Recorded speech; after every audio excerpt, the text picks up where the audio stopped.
24절기 중에 가장 생활하기에 좋은 가을입니다.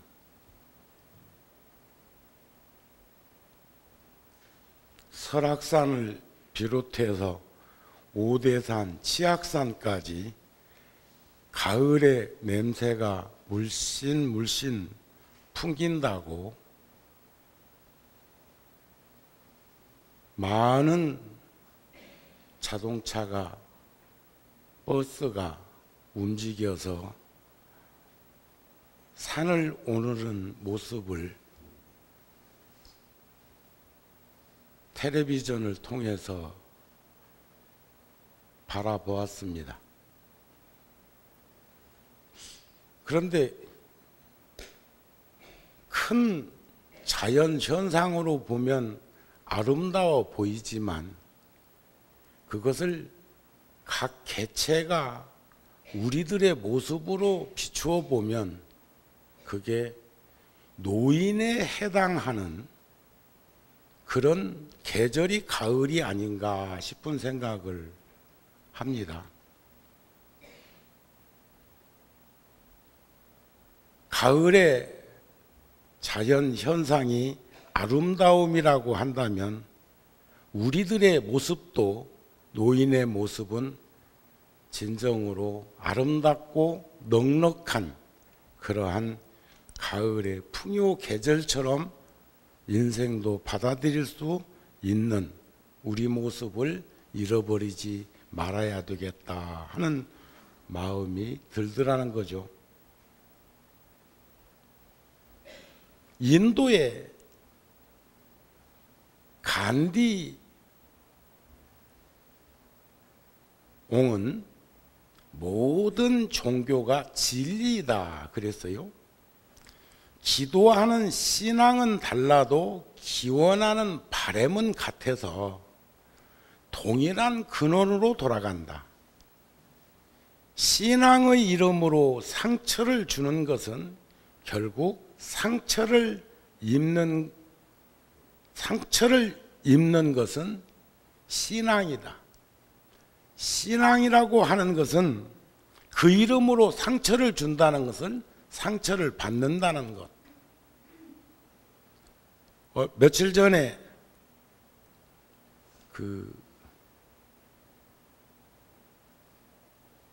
이슬람이 장악하고 있는 나라이기는 하지만 인도가 독립이 될 때 서쪽으로 파키스탄, 동쪽으로 파키스탄이, 그 나라도 인도를 가운데다 두고 나눠져 있기 때문에 동파키스탄은 방글라데시가 되었고 지구상에서 가장 비가 많이 오는 지역이기도 하고 또 우기철에는 그 장마로 인해서 많은 피해가 드러나는 나라이기도 한데 그 나라에서 이슬람이 불교 사원과 머무르고 있는 스님들한테 대단히 심한 상처를 주었다는 보도를 접하면서 내 부모가 소중하면 남의 부모도 소중하고, 내 가정이 소중하면 남의 가정도 소중하고, 내가 소중하면 다른 이도 소중한 그 이치를 왜 그들은 간과하고 있을까? 자기 종교가 중요하듯 다른 종교의 가르침에도 귀를 기울일 줄 아는 그런 도량은 없는 것일까? 그래도 늘 우리들은 그런 말을 하면서 위로하지요. 유일하게 그나마 불교라는 종교는 종교 간의 갈등이나 또 불교를 내세워서 다른 종교를 짓누르고 짓밟은 일은 없었다. 유일하게 불교만이 종교 전쟁을 일으키지 않은 유일한 종교다. 그것은 아마 부처님의 가르침이 인간의 근본 도리인 인간학을 주창하시고 그 가르침대로 살려고 노력했던 우리들의 모습에서 드러나는 것이 아닐까. 종교라고 하는 것은 이쪽에서 저쪽으로 건너가게 하는 다리일 뿐, 또 모든 분의 그 가르침은 이정표 노정기일 뿐인데 그것을 어떻게 수단, 방법, 목적에 사로잡혀서 그냥 어떻게 하든지 그 목적지에 도착하는 것, 그것만을 내세우는 사람들이 자꾸 늘어나고 있는 것일까. 그런 생각을 자꾸 하게 됩니다. 요즘 과학자들이 말하기를 두 가지로 얘기를 합니다.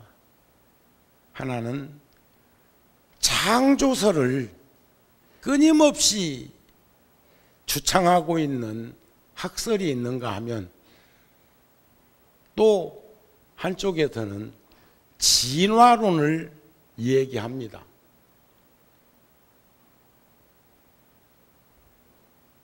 진화라고 하는 것은 사회현상에 적응해서 변화되어지는 모습을 말할 것인데, 부처님께서는 능엄경에서는 맑고 깨끗한 마음이 어둡고 침침한 허공과 만나서 부딪히고 요동치고 흔들리다가 바람기운 생기고 마찰력에 불기운 생기고 녹은 건 물기운이 되고 굳은 것은 흙기운이 되었다.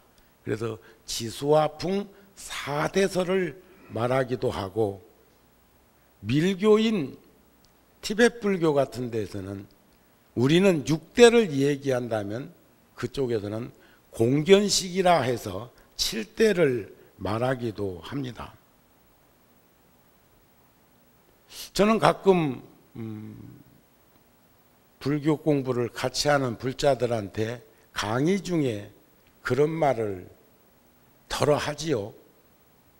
우리들이 너무 맹목적으로 막무가내로 해답 없는 해답을 찾아서 시간을 낭비할까 봐서 닭이 먼저냐 알이 먼저냐,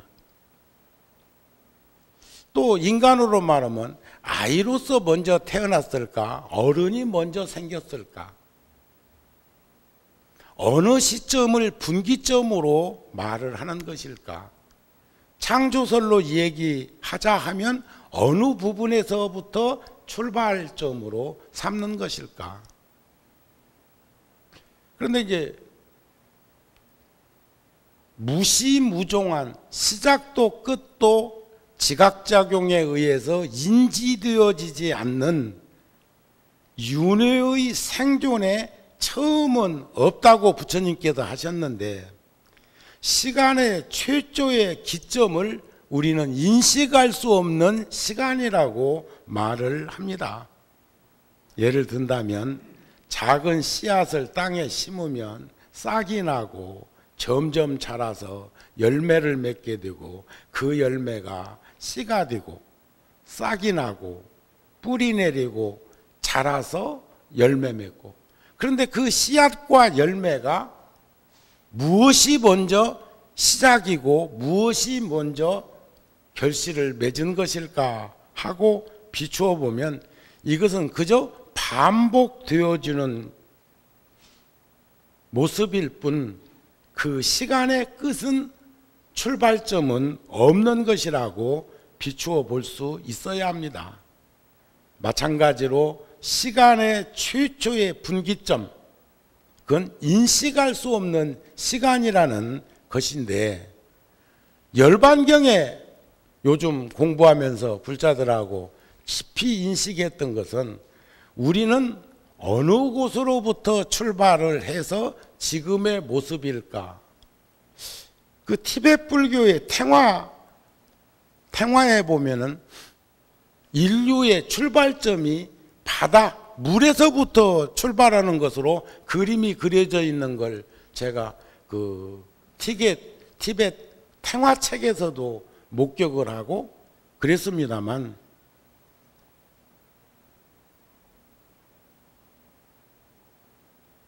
테란스파, 아까도 축원할 적에 사생칠취 육도 중생들을 이렇게 기원하는 축원문을 했습니다만, 세상에는 태로 써놨고 알로 써놨고 스판기로 놨고 화생, 꼭 적절하지 않지만 표현하자면 태라는 것은 우리가 다 알지요. 알도 알에서 깨는 것도 알고, 곰팡이 버섯 종류 같은 경우는 스판기로부터 만들어지는 것도 아는데, 화생이라고 하는 것은 꼭 이 얘기하자면 무형에서 유형으로 변화되어지는 것. 그런데 참 그 열반경 30권 중에 36권 중에 30권에 사자우품 6품으로 이루어져 있는데, 그 사자우품에 보면은 우리의 출발점을 화생이라고 표현했어요. 우리는 분명히 태생으로 태어났는데, 우리는 처음 출발점은 무형에서 유형으로 이루어지는 거. 그런데 요즘 현대 과학자들이 인류의 시초를 찾아가지고 출발점인 아프리카 더 들어가서 유인원 더 들어가 했을 적에 처음에는 작은 미생물로부터 출발해가지고 나타나는 것을 지금 발표하고 있고 인식하고 있고 인정하고 있는 그런 부분이 드러나는데, 몇억 만년 전에는 지구상에 인류뿐만이 아니라 모든 생명들이, 그리고 또 지구가 생긴 것은 지금으로부터 한 50억만 년쯤 지구가 형성되었다고 하는 말들을 하니까, 지구가 50억만 년 전쯤 만들어졌을 때부터 생명체가 함께 존재한 것이 아니고, 지금 화성에도 우리 어렸을 때는 공상하게 될 때 ET 같은 그런 생명, 또 우리의 모습이 다른 모습으로 생명체가 있는 것으로 이 얘기를 하고 있지만, 현재의 과학자들은 지금 현재는 생존하고 있지 않다. 달에도 생존하고 있다. 태양은 말할 것도 없고. 그런데 거기에도 과거 언젠가는 물이 흘러간 강이 있더라. 이런 얘기들을 이번 미국에서 쏘아 올린 그 자료 속에서 그런 말들을 하고 있는 것을 보게 됩니다. 그러면서도 부처님은 또 뭐라고 하셨느냐 하면, 우리는 최초의 출발점은 화생, 테란스 화에서 화생으로부터 출발했지만,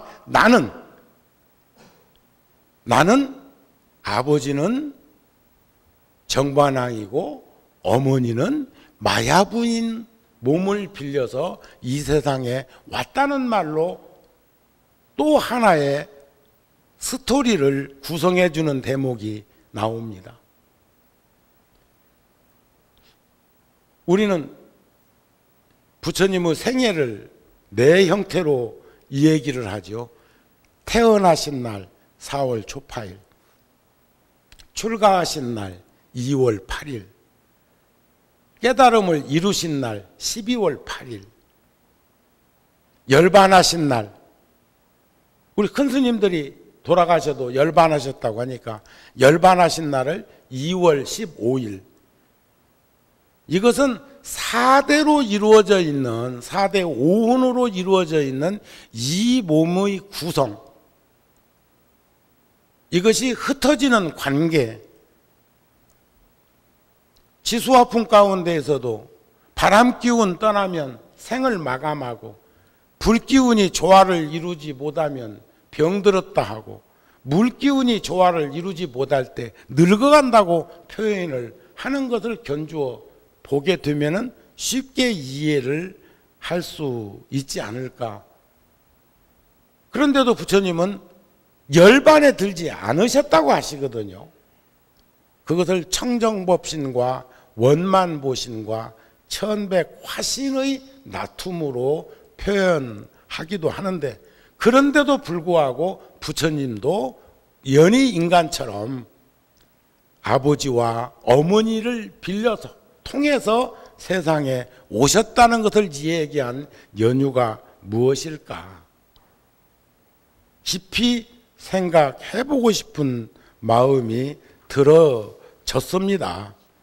요즘 우리가 보현보살의 행원, 천수경에 열애 10대 발언문이 있듯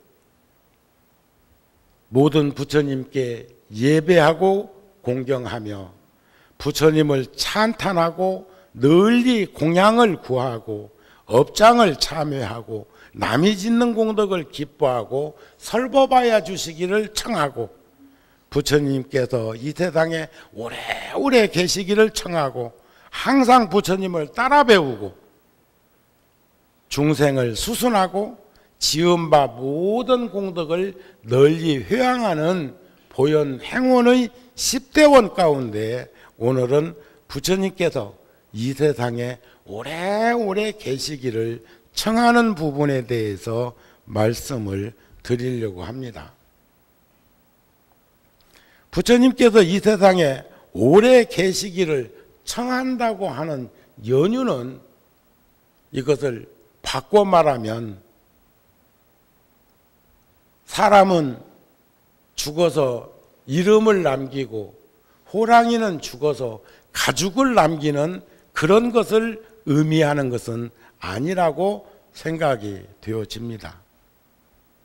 또 부처님만 이 세상에 오래오래 계시기를 청하는 것이 아니라 우리가 욕심은 욕심인데 지혜로운 욕심은 원력이고 어리석은 욕심은 업력이라고 말을 하고, 지혜로운 자의 삶은 조건 없는 인생이고 어리석은 자의 삶은 무조건적인 인생이라는 말을 하는 것을 빗대서 바라보게 되었으면 합니다.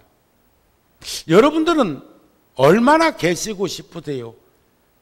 노인 수명이 자꾸 늘어나고, 며칠 전에 신문에는 100살 먹은 노인도 아기 낳을 수 있다 하네요. 이번에 59인가 먹은 분이 아이 낳은 걸 빗대서 그런지는 몰라도, 또 그러기만 한 거 아니라 세포를 가지고 복원시키기도 하는 거니까 우리도 부모님의 분신이잖아요. 분신. 아버지 어머니의 그 인연에 의해서 이 세상에 왔는데 정령코 우리는 대물림에서 상속에 오던 그런 DNA가 같은 조직세포를 지니고 4대 육신으로 드러내는 것을 견주어 보면 우리는 분명히 부모님의 분신이고, 그래서 어른들이 세상을 떠날 때는 또 하나의 내가 일부분이 생을 마감하는 걸로 견주어 보면서도 내가 있으므로 앞서 가신 분도 살아있다는 것을 우리는 확인할 수 있는 것이라고 믿습니다. 우리도 부처님이 오래오래 세상에 계시는 것처럼 모두가 서로서로를 오래오래 머무르도록 그런 바람 속에서 아이고 웬수야 할 것이 아니라 늘 아쉽고 미진한 부분을 같이 채워가는 삶이 되었으면 합니다. 선남자야 또한 부처님께 이 세상에 오래 계시기를 청한다는 것은 진법계 허공계 시방 삼세 일체불찰 극미진수의 모든 부처님께서 장차 열반에 드시려 하실 때와 또한 모든 보살과 성문과 영각인 유학무학과 내지 일체 모든 선지식에게 두루건 종하되 열반에 드시지 말고 일체불찰 극미진수급도로 일체 중생을 이롭게 하여 주소서 하는 것이니라. 이와 같이 하야 허공계가 다하고 중생계가 다하고 중생의 업이 다하고 중생의 번뇌가 다하여도 나의 이 권청은 다함이 없어 생각 상소가고 끊임이 없되 몸과 말과 뜻으로 짓는 일에 지치거나 싫어하는 생각이 없느니라.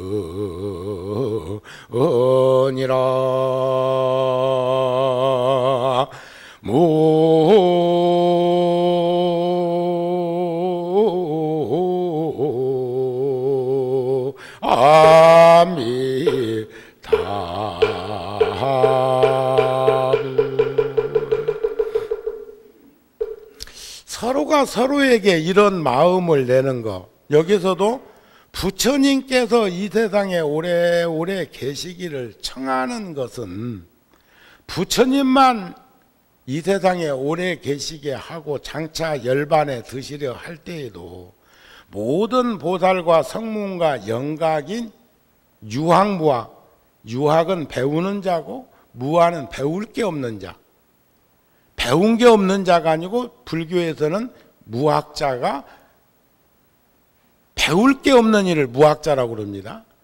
일체 모든 선지식에게 두루두루, 세상에 선지식 아닌 분이 어디 있나요?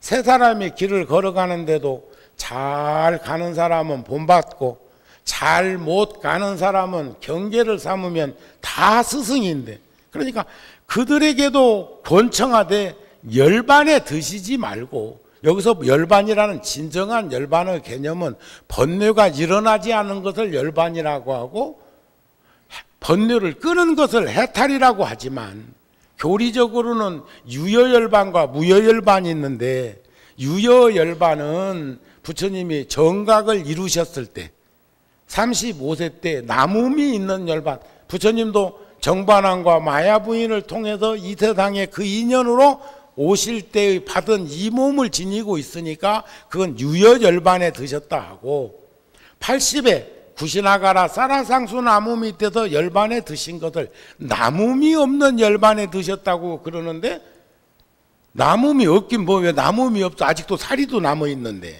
통도다 가면 부처님 입으시던 옷도 남아있는데,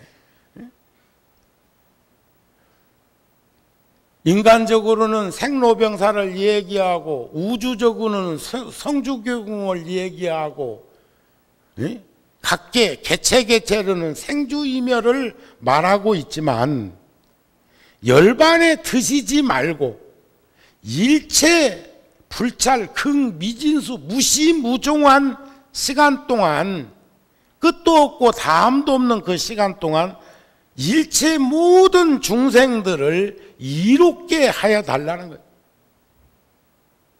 그래서 우리는 부처님의 가르침을 통해서 이와 같이 허공계가 다하고 중생계가 다하고 중생의 업이 다하고 중생의 번뇌가 다 해도 나의 이 바램이라는 것은 지극한 마음으로 권하고 원하는 것을 바램이라고 그러죠. 권청이 다음이 없어서 생각 상속하고 염념상속해서 끊임이 없되 몸과 말과 뜻 신구의 삼업으로 짓는 일에 지치거나 싫어하는 생각이 없다는 거죠. 이게 보현 행원의 7번째 발언입니다.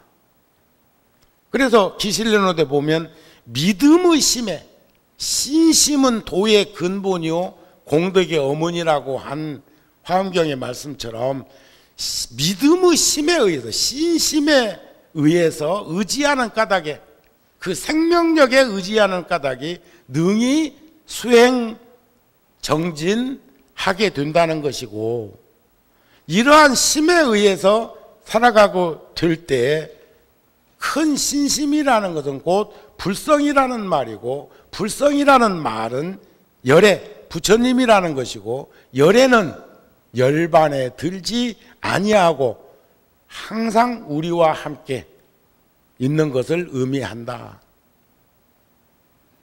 전 그저께 제천 불교 마을에 가가지고 1200평 논 샀습니다. 지금도 3만 평이 넘고 그 3만 평 다 농사 짓지도 않으면서 또 가서 논 한 필지 사고 왔거든. 얼마냐고는 안 물어보네. 겁나죠?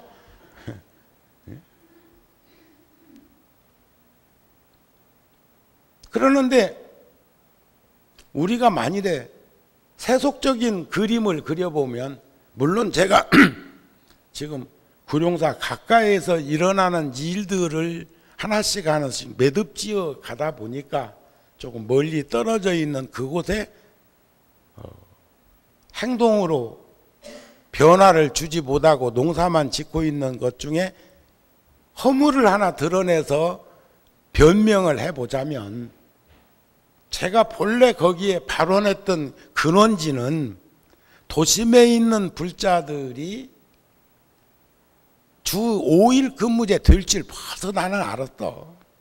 그리고 평생 동안 한 직업을 가지고 살 수 없는 시절이 앞으로 20, 30년 안에, 야, 보세요. 우리가 휴대폰 전화가 언제 나온 줄 아세요? 아직 20년 안 됩니다. 팔뚝 많은 거 들고 다니던 그 시절이 20년 안 됐어요. 1994년도부터 보급되기 시작하고 돈의 가치로 치면은 지금보다 가격이 훨씬 더 비싸고, 그래서 어떤 사람들은 가짜 안테나까지 차에다가 세우고 다니는 그런 시절도 있었는데, 요즘은 주머니마다 휴대폰 안 들어있는 이가 어디 있어? 어떤 이는 2대, 3대씩 갖고 다니는 이도 있다고 그래요. 왜 그런가는 난 몰라. 그런 일이 있대요. 그게 20년도 안 된 일이고, 컴퓨터가, 구룡사가 불과 25년 전에 불자 회사 건영 전산실에다가 온라인으로 묶어가지고, 그때는 그냥 그쪽하고 선 연결해가지고 그 주 장치를 사용해가지고 처음에 사용을 하다가, 그 회사에서 큰 전산기기가 들어오면서 자기들이 쓰던 몸체를 저희 절에다가 시주를 해가지고 그것 가지고 지금까지 쓰는데도 용량이 하나도 부족함 없이 쓰고 있습니다. 그런 거 하면은 요즘 그거 열어가지고 자료를 찾기로 말하면 세상에 못 찾을 자료가 없을 만큼 방대한 것들이 제공되고 있는 이런 시대에 살고 있는데, 그게 불과 30년도 안 됐다고요. 이런 것 하나하나를 견주어 보다 보면 어쩌면 우리 시대는 무시무종한 시간 속에서 출발점을 잡은 수억만 년의 변화된 그런 것보다 더 급변하는 세상에 노출되어 있는 인생을 살고 있는 것이 아닐까 하는 것을 자꾸 생각하게 됩니다. 그러니까 앞으로 20, 30년 안 가가지고 평생 동안 같은 길을 걸어가는 직업은 대다수 소멸될 거라는 거죠. 왜냐하면 모두가 모든 직업을 가질 수 있고 해결할 수 있고 참여할 수 있는 시절로 노출된다는 거지. 우리도 조심해야 되겠다. 이제 아무나 법상에 올라오면 다 법문할 수 있는 그런 시절 오면 난 편하겠다. 그런 시절이 곧 온다는 거죠. 미국 같은 데에서는 지금 더더욱이나 말할 것도 없고 선진국이라고 하는 나라일수록, 또 우리나라도 어느 날부터인가 회사 출근 않고도 집에서 업무를 하는 이들도 있다는 거죠.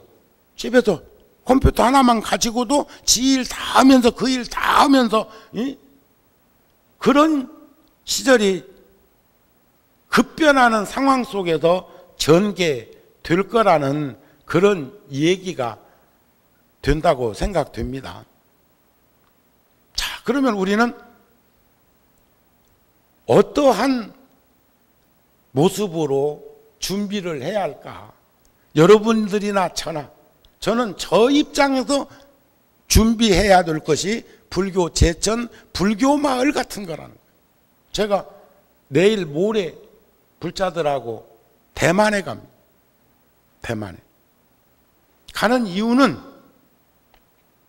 30년 전에 대만은 참 가난했고, 지금도 떠올려 보면 우리 30년 전보다 더 어쩌면 우스꽝스러운 모습 단 하나, 구호물자를 받을 때 그들은 농경지에 투자를 해가지고 경지작업을 잘 해놨구나 하는 것은 다른 모습이었지만, 습도도 높고 아열대 지방이고, 그래서 건물 하나 변변한 건물 없는 모습으로 목격을 했는데, 그런 나라가 30년 사이에 엄청난 변화, 그리고 대만 사람들은 경공업 발전을 시키면서 중공업에 대해서는 눈 돌리지 않아요. 큰 회사는 없습니다. 그러나 작은 회사가 알찌게 운영하면서 부를 축적한 것은 우리하고는 비교가 안 될 만큼 변화된 모습으로 대만 사람들은 살고 있어요. 거기에 가장 크게 이바지한 세력이, 집단이, 공동체가 불교입니다. 그 중에 제가 이제 제천 불교 마을에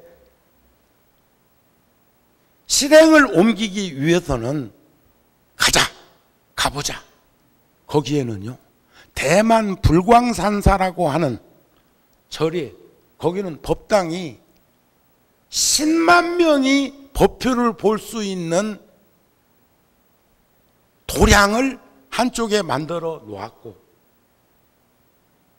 한 달 동안에 살이 친견하는데 370만 명이 친견을 했는데, 그 중에 약 15만 명 정도가 봉사를 했다는 거예요. 연인원.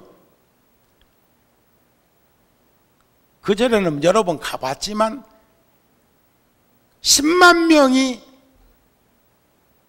법표를 할 수 있는 그걸 목격해보고 싶고, 또 하나는 2조. 예를 들어서 구룡사가 지금 지으려면 100억 갖고 지었다고 칩시다. 지금 구룡사를 진다면 한 100억 정도만 안 지을 수 있을까요? 안 돼? 그러긴 그래. 지금 부처님 만불 모시려면 30억 가지고 못 모신다 그래. 30억 원. 만부처님이, 한 부처님이 30만 원씩 조성비를 치면은 지금 현재, 그러면 그 돈만 해도 30억 원이다? 이제는 만부전도 못 하겠어.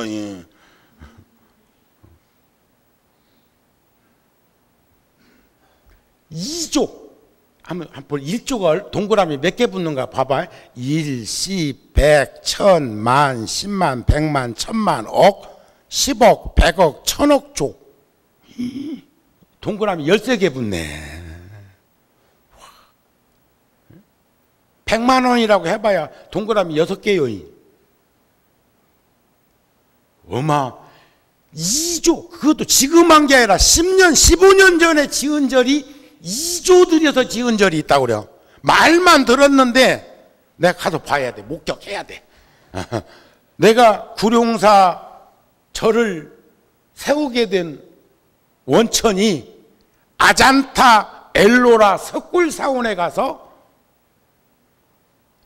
그 석굴사원을 기계로 굴을 뚫은 게 아니라 손으로 망치질 해가지고 뚫린 그 큰 석굴사원을 보면서 돌을 뚫어서도 이런 법당을, 이런 승방을, 이런 절을 세웠는데 가지고 공구리트로 퍼부서 갖고 절 하나 못 짓냐 하는 마음으로 빈손 주고 여기 와갖고 벌린 거 아니여.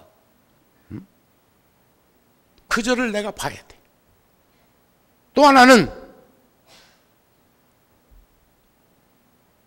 1000명이 넘는 불자들이 봉사자로 등록해가지고 스님들 위에는 사찰이 전부 다 봉사체제로 이루어져 있는 비구니 스님 절에 내가 가봐야 돼. 근데 그 절은 두 군데 있는데 그 절은 한국에서 불상으로부터 시작해가지고 탱화, 목조탱화, 일주문 이런 걸 한국의 불모들이 그곳에 단청하는데 그게 지금 현재 들어간 게 100억이 더 들어갔다고 그래. 단청하고 탱화 모시고 불상 모시고. 그런데 그 절 전체의 시스템은 봉사체제로 이루어져 있다는 거예요. 물론 그 하련에 있는 자제공덕회라고 하는 그 병원도 비구니 스님 한 분이 원을 세워서 그것도 촌이에요. 촌. 서울도 아니고 촌에 중소도시에 병원이 지어져 있는데요.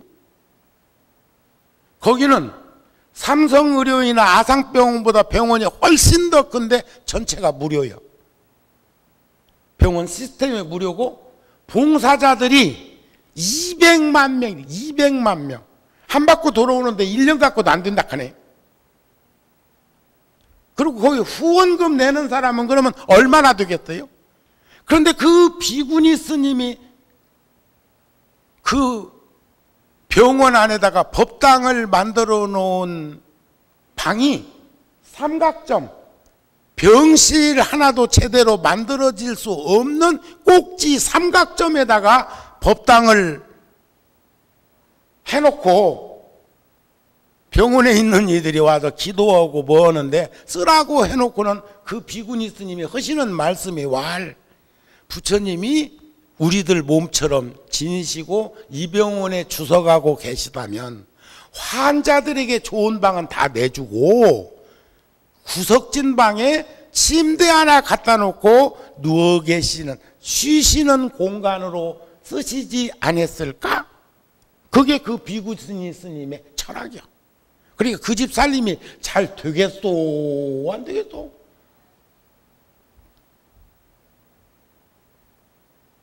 제가 왜 구룡사에 처음에 이 큰 공간에만 냉방시설을 하고 스님들 방에 냉방시설을 안 해놨을까? 왜 처음에 엘리베이터 시설을 설계에 반영하지 못하고 열애사만 해도 좋은 엘리베이터 2대나 놓았는데 그건 내 생각이 좀 짧았다. 저 지금 여기 있는 엘리베이터도요. 그분 칭찬받아야 합니다. 어머니는 돌아가셨어. 박순여 보살님은 진즉에 돌아가셨어요.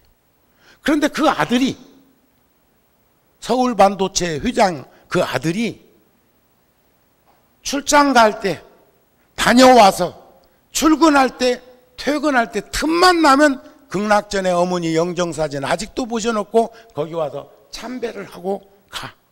그리고 힘든 일, 즐거운 일, 좋은 일, 어려운 일 있으면 어머니한테 나는 거기 앉아서 대화하는 거로 생각을 해.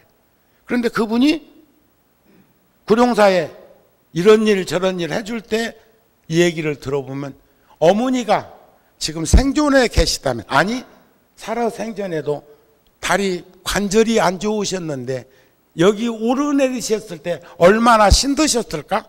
구룡사에 지금 나오시는 노불자님들 어머니처럼 힘든 분이 계시는 것을 생각하면서 그거 제가 설치해 드리겠습니다 한 게 지금 여기 계단 복도 사이에 놓여 있는 엘리베이터예요. 뭔 말인가 아시겠습니까? 앞에 지금 우리 촛불 꼽는 집 만들어진 거 있잖아요. 그것도 그분이, 어머니가 저희들 성장할 때 촛불 밝히고 향 꽂고 기도하시고 그러면서 아쉬워하셨대. 구룡사도 도선사나 이런 데 보면은, 조계사 같은 데 보면은 대웅전 앞에서 여기 공간에 초 많이 꼽아 놓으면은 그것도 냄새도 나고 하니까 바깥에서 초를 꼽는 것 있은 게 참 편리하더라. 지나가는 말씀으로 했는데 어머니 돌아가신 후에 그 생각이 나서 그거 설치할 수 있도록 제안을 하신 분이요. 이게 참 어떻게 보면 작은 씨앗의 홀씨 같은 불종자가 숙성되면 그런 열매를 맺고 그런 꽃을 피우고 그런 줄기를 내고 그런 뿌리를 내릴 수 있도록 한 것이 아닐까. 그래서 제가 제천 불교 마을에 대해서 이젠 실행으로 옮기려고, 다행히 아직까지 한 15년 농사만 짓고 살다 보니까 땅값이 그리 안 올라. 만일에 내가 그것다 대웅전을 짓고 이곳저곳에다가 내가 집을 지어가지고 앞으로 천년만년 갈 불교 마을인데 조급하게 서둘렀으면 그거 20만 원 30만 원 달라고 안 했을까? 그렇죠? 근데 그렇게 안 달라고 하더라니까. 그래서 속으로 웃었다. 그러면서도 조금 더 맞아 들어가는 초입에 있는 논을 다 마련하면 훨씬 더 거기다가 연방죽 만들었까? 아니, 거기다 흙을 메꿔 가지고 잔디밭을 탁 깔아 가지고 가족 단위로 와 가지고 거기서 담소도 나누게 해줄까? 벌써 그림 그리기 시작했어. 어쨌든지 거사님은 건강하셔야 됩니다. 전문직이거든요. 그래 이제 저랑 거기 가가지고 토목공사도 하고 감리도 해주시고 기술사이시니까 어쨌든지 건강하세요. 이제 내년부터 이제 일을 벌릴랍니다. 자, 온갖 것, 일체 행위, 행동은 세상에서 가장 으뜸인 덕목이 믿음이죠. 믿음으로 근본을 삼으면 모든 것이 덕의 덕성으로 드러나고 법망경에서는 모든 덕의 근본이 된다. 이렇게 말을 한 겁니다. 말을 바꿔 말하면 중생에 있어서 능히 깨끗한 믿음을 일으키게 된다면 반드시 끝없는 선근을 얻어. 그래서 보리심은 선근을 장량시킨다고 한다. 이런 말씀이 되지 않을까 싶습니다. 그러기 위해서는 우리는 좀 더 활동적이고, 저는 어제 아래도 여기 27년, 30년 가까이 구룡사에서 함께하고 계시는 그 후원의 화흑동 보살님, 무릎 관절이 안 좋아서 주사 맞고 어쩌고 저쩌고 하고 하시면서도 제천 불교 마을에 가가지고 하시는 일은 보면, 이번 고구마 캐로 갔을 때 구룡사, 열애사, 장안사 등에서 100명 넘는 불자들이 함께 하고, 처음에는 호미를 마련해 놨으니까 그걸로 캐다가 큰 밭은 세 군데다가 고구마를 심었는데, 큰 밭은 경운기, 쟁기를 넣어가지고 깊게 뒤집어라.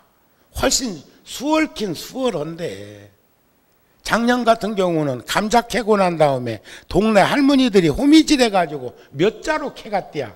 이번에도 그 고구마가 묻혔을 거라고 하는 이야기들을 하길래 내가 그랬지. 아이고, 이 뒷산에도 맵돼지도 있고 그런다는데 같이 나눠 먹게 놔둬라. 그렇게 위로를 하고 왔어.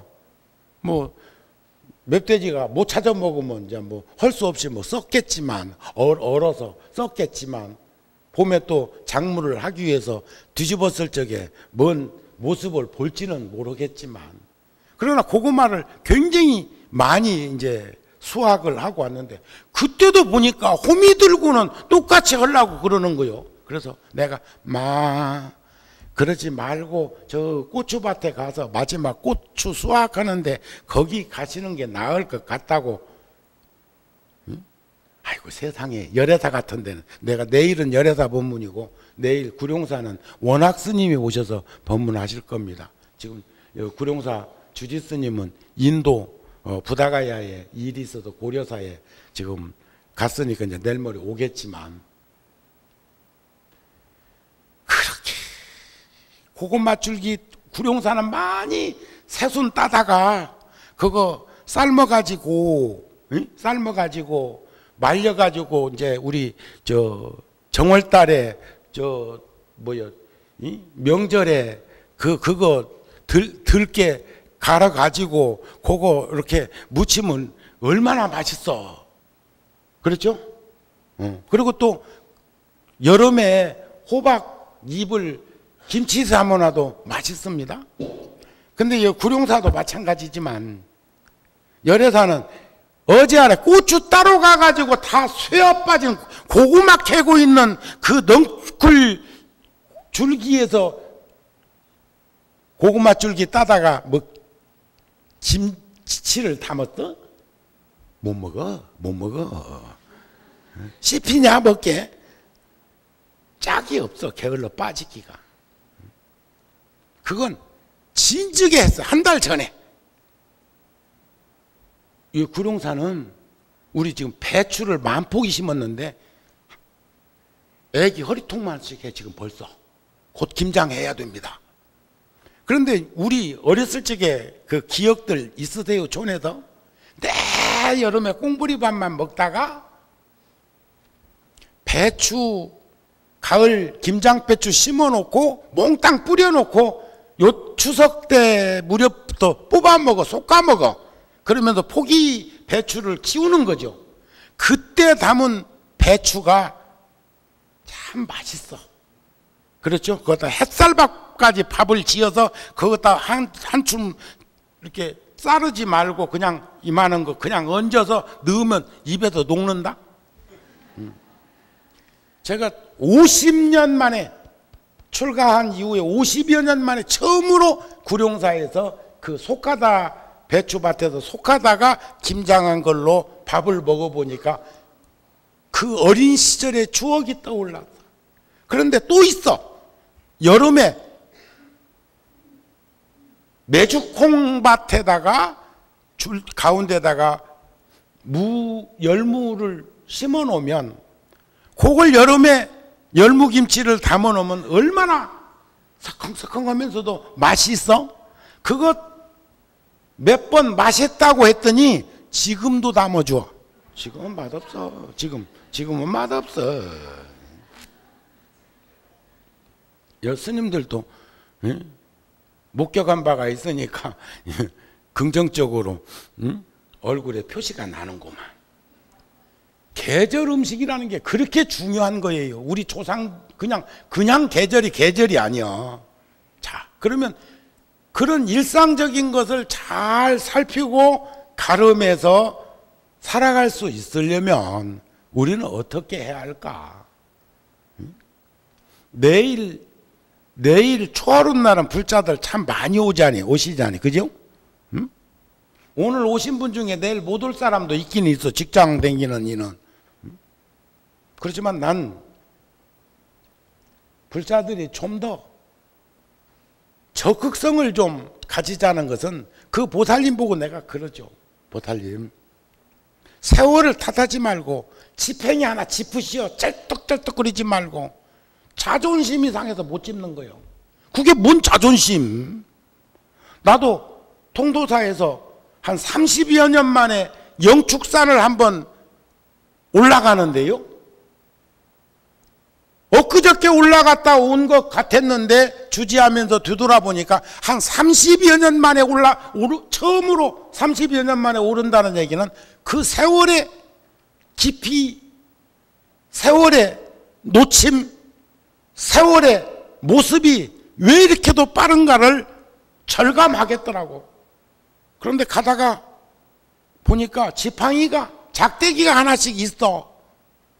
그래도 그 돌계단을 오르다가 그 작대기를 하나 짚고 올라가니까 훨씬 나아.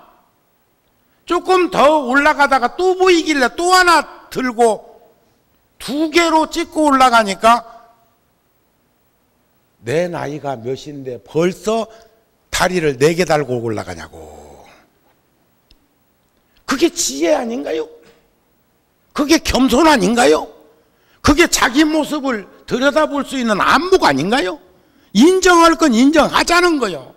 자, 그러면 여러분들 휠체어 탄 것보다는 작대기 하나라도 지팡이 하나라도 짚고 올 수 있을 때 고맙게 생각하고, 들어 누워서 휠체어도 탈 수 없는 몸으로 변화되었다면 휠체어 타고라도 바깥 나올 수 있는 것 감사하게 생각하고, 힘들고 아프지만 그래도 마음을 내면 절에 오는데 올 수 있다고 생각이 되어지면 행동으로 옮기자는 겁니다. 시간은 기다려주지 않는다는 것을 말하고 싶습니다. 그랬을 때 세상에 오래 계시기를, 부처님만 오래 계시기를 청하는 것이 아니라 서로가 서로를 모두가 다 오래오래, 그렇다고 해서 뭐 1000년, 만년, 억만년 살자 그런 말이 아니요. 또 말을 바꿔 말하면 테란스파 중에서 출발점은 무형에서 유형으로 변화하는 화생으로 출발했지만 인정할 것은 인정하자는 거예요. 부처님도 정반왕과 마야부인의 몸을 통해서 세상에 오셨다고 하는 것을 말씀하시듯이 우리도 부모님 몸을 빌려서 왔고, 부모님은 나와 관계가 어떤 관계인가를, 형제들은 어떤 관계인가를 그렇게 보다 보면 일체 만물이 무비통이요. 일체 만물은 서로가 서로를 함께 공유하고 있는 것들이 생명의 실상이 아니겠느냐 하는 그런 말씀이 될 것입니다. 이해가 되셨습니까?